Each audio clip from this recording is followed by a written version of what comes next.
प्रिय मित्रों नमस्कार, मैं डॉक्टर अशोक शास्त्री आज आपको बुद्ध पूर्णिमा या पीपला पून्यू के बारे में विस्तृत रूप से बता रहा हूँ।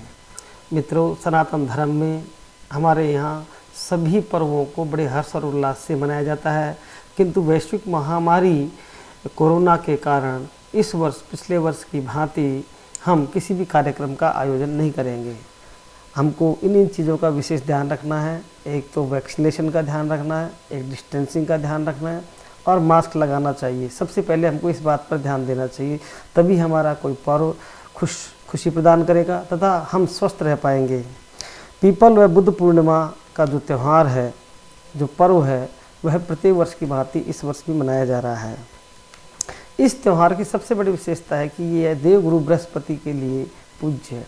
जिन लोगों की कुंडली में बृहस्पति पूज्य हो, बृहस्पति केंद्र अधिपति दोष हो, जिनकी कुंडली में जिनका भाग्येश हो, जिनका बृहस्पति नीच राशिगत हो या जिनके बृहस्पति की महादशा चल रही हो और बृहस्पति किसी प्रकार के नुकसान दे रहा हो, तो सबसे पहले उन लोगों को पीपल के वृक्ष के नीचे जा कर के रोड़ी मूड़ी चंदन अक्षत पान पुष्प करके पीला वस्त्र उड़ा करके दीपक जलाकर उनकी परिक्रमा करें और उनको भोग लगाएं, जिससे उनका बृहस्पति संबंधी दोष खत्म हो।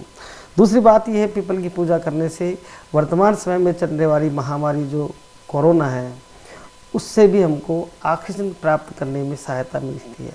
ये वैज्ञानिक तथ्य भी है। जिससे ऑक्सीजन जिन लोगों को कमी है उनको पीपल वृक्ष के नीचे जा करके और दीपक जला देना चाहिए, जिससे दोनों काम हो जाए, धर्म का धर्म, कर्म का कर्म। अब हम आते हैं, कल यानी 26 मई को बुद्ध पूर्णिमा है। अतः बुद्ध पूर्णिमा, क्योंकि उस दिन भगवान बुद्ध का भी जन्म है, इसलिए इसको बुद्ध पूर्णिमा भी कहते हैं। यह संपूर्ण सनातन धर्म की श्रेष्ठ तिथि है। अच्छे योग हैं, सिद्धि योग है, सर्वार्थ सिद्धि योग है, अमृत सिद्धि योग है, बुधवार का दिन है और जो तिथि आएगी वो 25 मई रात को 9 बजे से 26 मई शाम को 4 बजे तक पूर्णिमा तिथि रहेगी। इस तिथि के दिन ग्रहण भी है, अतः सायंकाल के समय चंद्रमा का दिखना असंभव होगा। इसमें ग्रहण होने के कारण यह तिथि और भी महत्वपूर्ण हो जाती है। जिन लोगों के कार्यों में व्यवधान हो रहा है, उनको उन ग्रहों से संबंधित मंत्रों का यदि जाप करके और दशांश हवन करते हैं तो उनके कार्यों में सिद्धि मिलेगी, निश्चित है। उनके अटके हुए कार्य संपूर्ण होंगे, मनोकामनाएं पूर्ण होंगी। अतः एक छोटा सा प्रयोग भी करना चाहिए हमको। कपूर में 2 लौंग लेकर के और भगवान के आगे दीप प्रज्वलित करके और यदि मंत्र का जाप करें तो मेरा विश्वास है कि आपका कार्य संपन्न होगा। एक बार प्रयोग करके देखिए। दूसरा, कोई भी मंत्र को सिद्ध करना है, जाप करना है, तो आप ग्रहण के समय यानी रात्रि के समय 1 माला का जाप करें। हो सके तो दशांश हवन कर लें, जिससे आपका मंत्र सिद्ध हो जाएगा। मंत्र सिद्ध का तात्पर्य ये होता है कि अपन प्रतिदिन एक मंत्र की यदि 1 माला निकालते हैं तो 108 बार होता है, किंतु ग्रहण के समय यदि किसी भी मंत्र को हम एक बार बोलेंगे तो 1008 माना जाएगा और 1008 होने के बाद 1.25 लाख होने में तुरंत ही सिद्धि हो जाती है और वह मंत्र सिद्ध होता है। उसका आप प्रयोग कर सकते हैं। हनुमान चालीसा, बद्रकांड, सुंदरकांड या कोई भी देवी का मंत्र है, बगलामुखी मंत्र है, श्री सूक्त है, इनमें से किसी को भी यदि आप सिद्ध करना चाहते हैं तो आप सिद्ध कर सकते हैं बड़ी आसानी से। वैसे भी आखा तीज है, पीपला पून्यू है, दशहरा है, होली, दीपावली और ग्रहण, ये किसी भी प्रकार के मंत्र को सिद्ध करने के लिए समीचीन समय माना गया है। और आखा तीज और पीपला पून्यू का अपना वैवाहिक दृष्टिकोण से विशेष महत्व है। ग्रामीण परिवेश में पीपला पून्यू और अक्षय तृतीया के अबुझ मुहूर्तों में विवाह संस्कार संपन्न होते हैं, किंतु इस महामारी के कारण इस वर्ष ये संभव नहीं हो पाया है। अतः हमको हमारी सावधानी का विशेष ध्यान रखना है। ये जो ग्रहण पड़ेगा और ये पीपला पून्यू होगी या बुद्ध पूर्णिमा होगी, यह 12 राशियों को किस प्रकार से प्रभावित करेगी। आने वाले जून और जुलाई के माह तक का जो इनको विस्तृत विवेचन मैं आपको बता रहा हूँ कि मेष राशि के जातकों के लिए भौतिक सुख, भूमि, भवन, वाहन आदि का कष्ट होगा। उनको उसमें उचित लाभ नहीं मिलेगा तथा माता के सुख में कमियां नजर आएंगी। परिवार में यदि कोई व्यक्ति बीमार है तो उसको तुरंत चिकित्सक के पास ले जाना होगा, अन्यथा उनके लिए कष्टदायी हो सकता है। शल्य क्रिया का सामना भी करना पड़ सकता है। शिक्षा के क्षेत्र में पर्याप्त लाभ मिलेगा।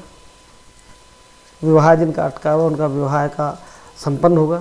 हो सकता है कि वो विवाह जिनका अटका हुआ उनका जुलाई के फर्स्ट वीक में या सेकंड वीक में संपन्न हो जाए। और जिनको राज पक्ष अटका हुआ उनको राजयोग भी मिलेगा, लेकिन वो सितंबर के आसपास है, इससे पहले योग नहीं बन रहा है। वृषभ राशि के जातकों के लिए सबसे बड़ी खुशी की बात यह है कि उनको जो अभी तक चलने वाली कठिनाई थी उनसे थोड़ी बहुत राहत मिलेगी। उनके लिए सबसे बड़ी प्लस पॉइंट होगा कि बृहस्पति उनके लिए ठीक रहेगा। सूर्य उनके अपनी राशि में चल रहा है तो वह उनको लाभ देगा। तथा मिथुन राशि वाले जातकों के लिए सम समय रहेगा। उनको विशेष रूप से बृहस्पति और शनि संबंधी दोषों का उपाय करना चाहिए। उनको गाय को चारा डालना चाहिए, मीठी रोटियां देनी चाहिए, कौवे को दो या किसी भिखारी को दी जाए। कर्क राशि के जातकों की यदि बात की जाए तो कर्क राशि का स्वामी चंद्रमा होने के कारण उनको लाभ अच्छा मिलेगा। उनके लिए समय बहुत ही अनुकूल है, उनके बिगड़े हुए काम सभी होंगे, किंतु किसी प्रकार के आरोप से बचें या आर्थिक दंड से बचें। विशेष रूप से आर्थिक रूप से उनको हानि होने की संभावना रहेगी।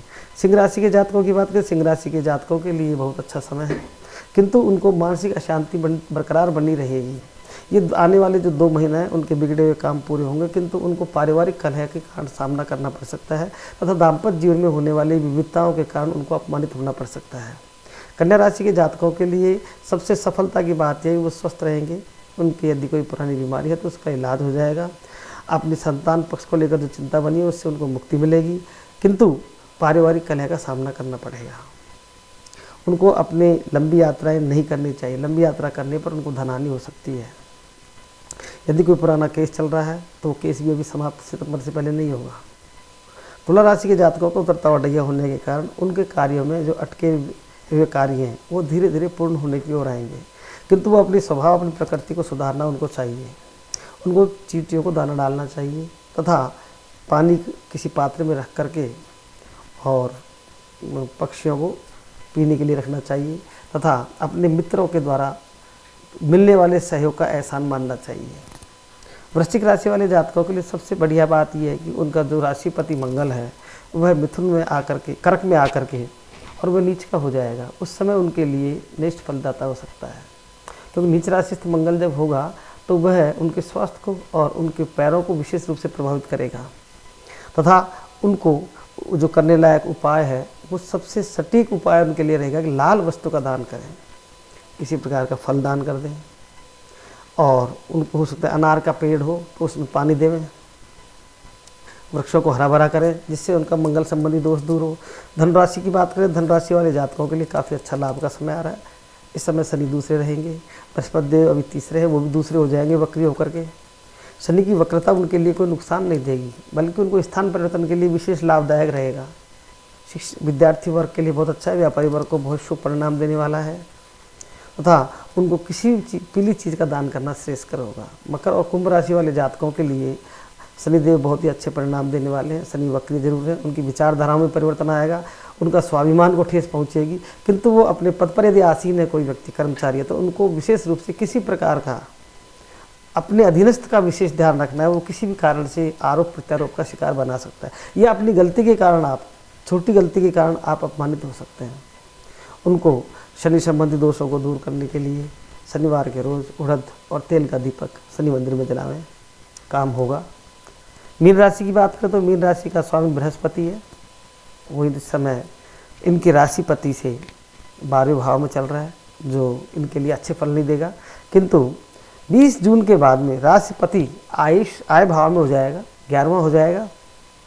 तो जो इनके अटके हुए काम है वो जून के बाद में प्रारंभ होना शुरू होगा और अक्टूबर तक निश्चित होकर के आप रहिए, आपको सफलताएं निश्चित मिलेगी, बिगड़े हुए काम होंगे और आपको आकस्मिक धन या अटका हुआ धन है वो आपको अर्जित होगा।